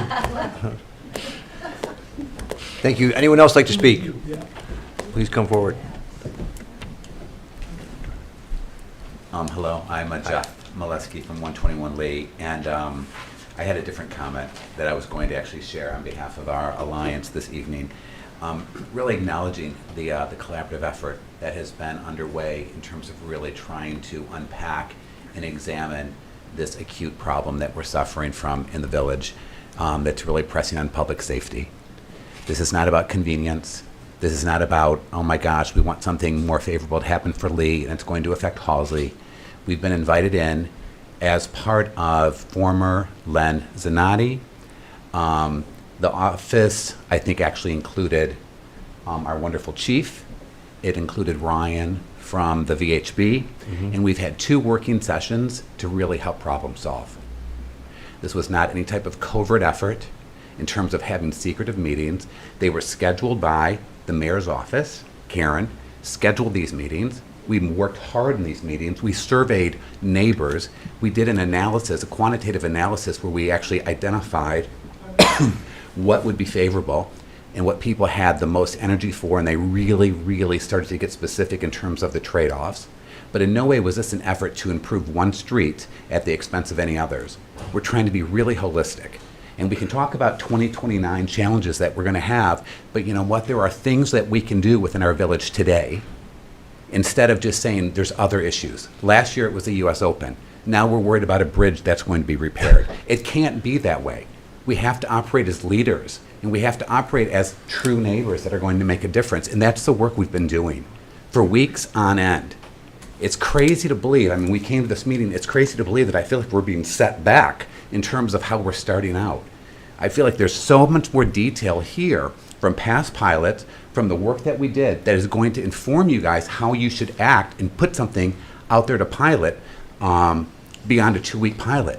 Last year's pilot, yeah, it was a failure for many reasons. It wasn't properly communicated before the pilot and during the pilot. And of course the Halsey Neck people were upset. That's not in any way what we're looking to do. We're looking to do something systematically to improve people's lives and, quite frankly, improve the safety issue that we have on Lee Avenue. Lee Avenue is a 20-foot wide street. You cannot believe how dangerous it is on this street. That is a different street size than Halsey Neck. I'm not trying to say Halsey Neck should take it. What I'm trying to say is it can no longer just set on Lee Avenue. You guys, it's a disservice to the neighborhood. And we've asked you, we've been coming here for years. This is the 3rd year I know I've been involved, and I know people have been involved before that. We're asking you to do something and really act like our leaders. We know a number of you are. We've had a number of conversations, but I just feel like some of these shots that are out at us, like we're having private meetings and we're doing things in some secretive way, when it feels like a lot of people have been involved with this, feels incredibly disingenuous and wrong. When we're doing this on our free time, this is not how we really plan on spending our summers at all. And this is not about convenience or, oh my gosh, I want my life to be better. It's about public safety. And if you guys really need to understand that, come hang out with us on Lee Avenue any weekday evening. Come hang out with us and just watch what it's like. Watch how incredibly aggressive the people driving on our street are. We've analyzed this with the team, with the working team, with some of the issues. I wish Ryan would have been here because he's much more specific around where we landed. With what we're looking to do on Lee and Captains and Halsey, it would help keep traffic off Ox and going back up north to Hill. There's a law of diminishing returns. That's what we're getting to. It's going to dissuade people from traveling south below Hill and coming through that neighborhood. That's the solve. And we feel like we've done that work. So it's so mind-boggling that we are here almost starting over. I don't understand it. So I'm bringing that up to your attention because we believe in all of you. We know you guys all have great hearts, great minds, but for some reason there's this weird kind of confusion that just doesn't feel like we're coming together and advancing the agenda. And that's where we thought we were coming into this meeting tonight. And there's a number of people that I think are even on the Zoom that we're really hoping for you guys to get to the next step. So thank you, Mayor, for saying let's get another meeting on the table. But geez, to now come bring this and make it into some food fight, it feels like that's what you're starting. And we've done so much good work coming up until this point. We would ask you guys, please be our leaders and look at this critically and help us take action. It's about public safety. It really is. And I don't think you guys really understand that because you don't live on Lee. You don't live on Ox Pasture near Lee. You guys don't see that on how that narrow street is absorbing this amount of traffic, which is different than Halsey Neck and is very different than Hill Street. It's a very, very, very different avenue to say that we're okay with that and just to kind of look the other way. I wish this meeting would have been a different one. I wish we were going to really say thank you for the collaboration. Let's advance this. I don't know what happened tonight, but it just feels like we took one huge step backward. Thank you. Anyone else in the room would like to speak? Otherwise, I was going to go to Lauren? This is William. Or, Oh, I was going to go to Zoom, William. yeah. Yeah, please. Thank you.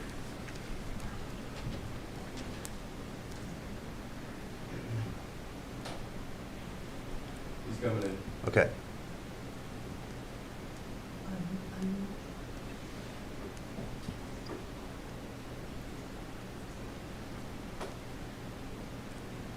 You're on, William. Hey, thanks, everybody. I would like to concur with Jeff, appreciate the comments, and of course, do appreciate everybody's attention to this matter. I wanted to point out that Section 9736 of the Village Code calls for planning standards to recognize that local streets should be wide enough for the traffic they are expected to carry. The current standard in the Village Planning Code is a minimum of 26 feet. Lee Avenue at its widest is 21 feet wide. So this is a fact and a situation on Lee that is unique in the village in regards to this analysis of the traffic situation. Other facts, Lee is designated by the village as a local street. Captains is designated by the village as a local street.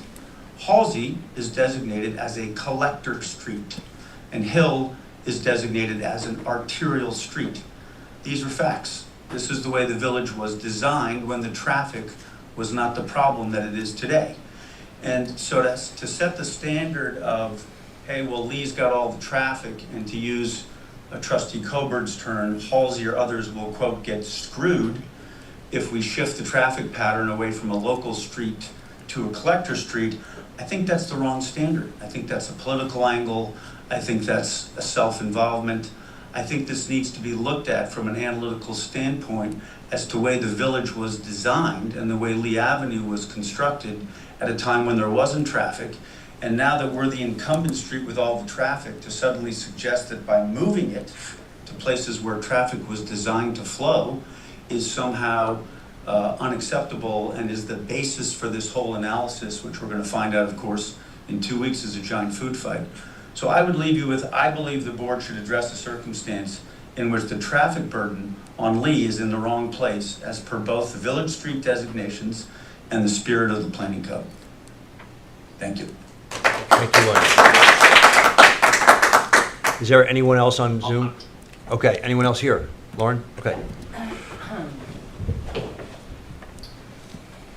Okay, thank you all. Okay, I respectfully request that any permanent traffic decisions that are made are based on objective data, sound engineering principles, and transparent public process. So the issue that we're facing today did not happen in a vacuum. It happened because in 2023, decisions were made to make right turn restrictions from Bishops, Corrigan, and Somerset onto Hill Street. To my knowledge, those restrictions were implemented without a pilot program, a supporting traffic study, and we certainly weren't invited to a fisticuffs here.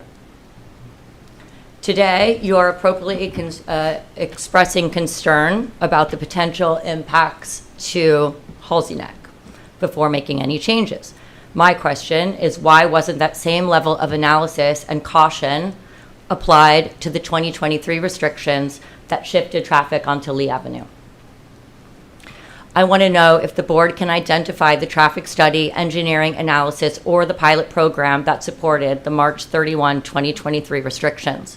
If there was none, what changed? Why should residents have the confidence that this process will be different? I also hope the board does not place neighboring residents in the position of having to decide which street should absorb more traffic. That is not a decision that neighbors should be asked to make among ourselves. It is the board's responsibility to make those decisions using objective engineering standards, adopted planning principles, and in the best interest of the village as a whole. So I understand that some of these questions may not be able to be answered this evening. If they can, I would appreciate a response. If not, I ask that the supporting documents be made available before the next meeting so that us and the other residents have an opportunity to review them. Specifically, I would like to request the functional classification of Halsey Neck Lane and Lee Avenue. If Halsey Neck Lane is considered a collector road, where is that designated document? I would like to know whether either Halsey Neck Lane or Lee Avenue has ever been designated an emergency, any emergency management evacuation or public safety plans, and whether the village has evaluated the environmental safety, quality of life impacts of diverting the traffic from one residential neighborhood to another. Finally, I ask that the board to explain the framework it is using. What objective engineering standards determine when one residential street should absorb more traffic than another? If similarly treated residential streets are being treated differently, what objective criteria justify that distinction? Thank you. Thank you. Anyone else in the room want to speak? Or anyone else on Zoom? Sage? I don't have any music right now. Okay. All right. Well, then I think we'll end public comment, and we'll go to comments from board members, and we'll start with Trustee Bernstein. Thanks, everyone, for being here and attending. It's, I guess, my first work session, and I understand that we normally sit around a table, but I'm happy that everybody here showed up and engaged in public comment, and that was a large part of why we put our candidacy forward, because we do want to have open discussion about things and work through some of the most difficult issues. And going around and knocking on people's doors and standing on streets like Lee Avenue did open my eyes, because depending on where you are in any village, town, city, you might not be aware of what others are experiencing. So I think that's why it's so good to speak to each other and show up and be here. And I really respect and appreciate that, and am very happy to be part of the process, even though sometimes we're dealing with difficult issues. So thanks to everybody for speaking up and having your voices heard. Okay, thank you, Trustee Bernstein. We'll go to Trustee Coburn. Thank you, Mayor Menger. Just give a shout out to some events over the weekend for the Southampton African American Museum. I had the pleasure, along with Trustee Bernstein, of attending a brunch on Sunday for an organization that is doing wonderful work in continuing to grow their museum and their programming. Wanted to mention a couple things on Cooper's Beach as a liaison to Cooper's Beach. First, most excitingly, the lifeguard team from Cooper's Beach won the regional lifeguard competition. Came in first in 5 of the 8 events and first overall. So wanted to congratulate the team on that. And then more functionally wanted to mention that we've installed a couple of changing stations for residents and guests and visitors. There's been a bit of a bottleneck in particularly the ladies' restroom, but also the men's room at times, with people using those facilities to change rather than to use the restroom. So we're going to try this on a trial basis and see how that works for maybe some more permanent changes down the road. I mentioned just briefly that I have reached out to the village planner. I'd like to get, receiving a lot of questions from residents on the status of the historic district inventory report and potential expansion. And so I've asked to just get a sense of what is potential timing here. Is it 3 to 6 months before SHPO or others have finished their review? Is it 6 to 9 or 12 months before ARB takes up consideration of a finalized report? There's some other niceties involved, but I'd like to hopefully work with the village planner to have a presentation to us either at our work session in August or maybe at the regular meeting in August, so that the public can just get some expectations set about what the next steps are and what the timing is. And then I'll just refer again to the meeting that I initiated with Councilman Iacilli and Councilman Neely this morning at the town hall, and Trustee Simeone joined me.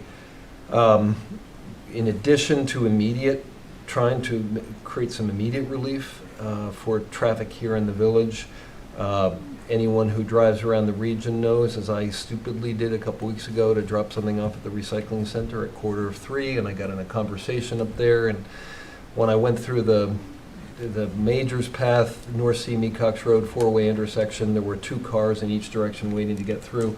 When I came back 30 minutes later, I was car number 70 up by the tennis Oh my camp on goodness. Majors Path.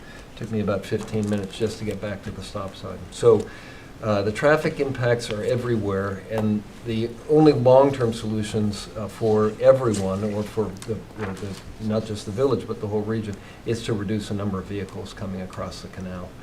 The pressures are going to get worse because there are more houses, workforce, people who are local workers who live and own their houses in parts of the Northwest Woods and the Springs in East Hampton, who, when they sell, those houses are likely to sell to weekend and summer people and not to workforce people. So we're going to lose more local workers, but we won't lose the jobs. And we're going to therefore increase the number of vehicles that will continue to come across the canal every day. We can address this with workforce housing, but we can only build, pick a number, tens, dozens, maybe a couple hundred units in any reasonable period of time, and that takes time. What we can do is work on better use of the train right-of-way, creating possibly a transit center for carpooling and additional bus service, and also enhancing and communicating a carpool culture. There is, from the New York State Department of Transportation, there's something called a 511 service. It's on their website.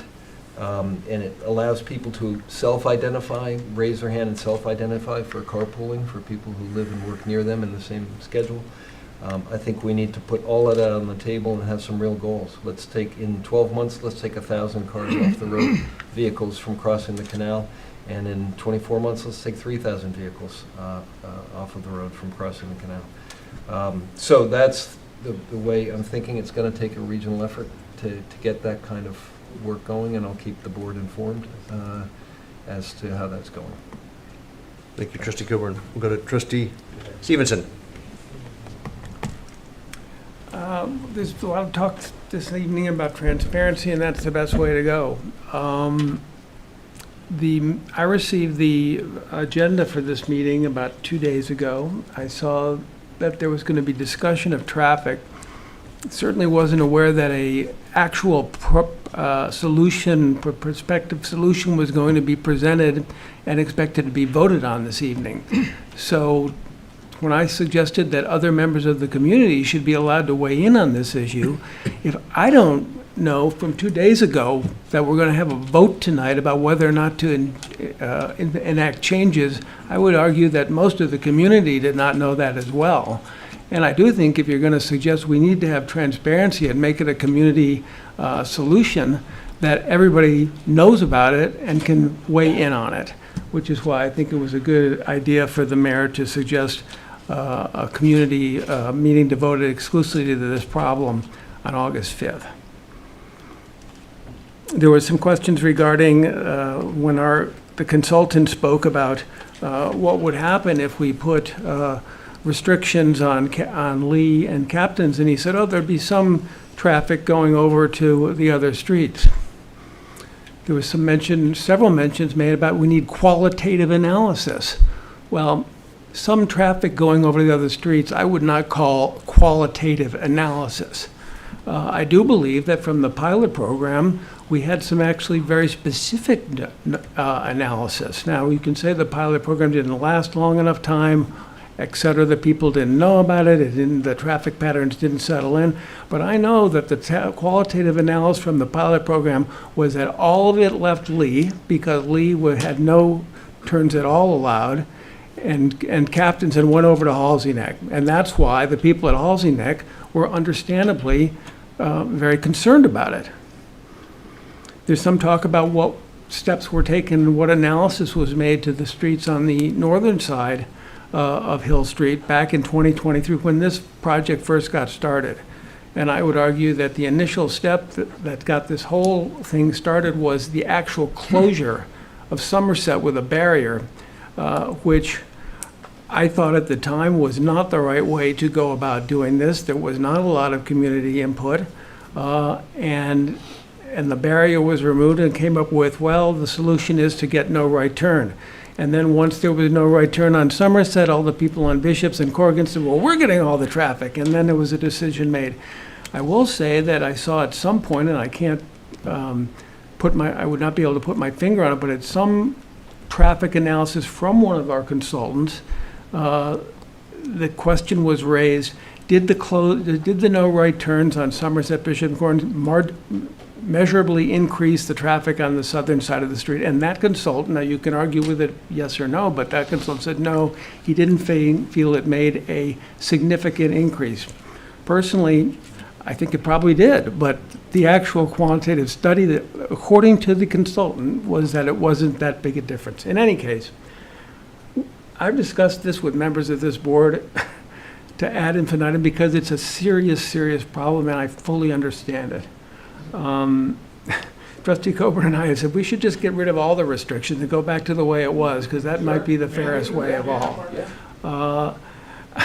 I had another discussion with Trustee Coburn, which resulted from during the U.S. Open, when the chief felt that we had an emergency situation, and she actually closed the traffic and only allowed it to go down Halsey Neck. And I said, wow, maybe that's the answer. One day we send all the traffic down Halsey, one day we send all the traffic down Captain's, and one day we send all the traffic down Lee.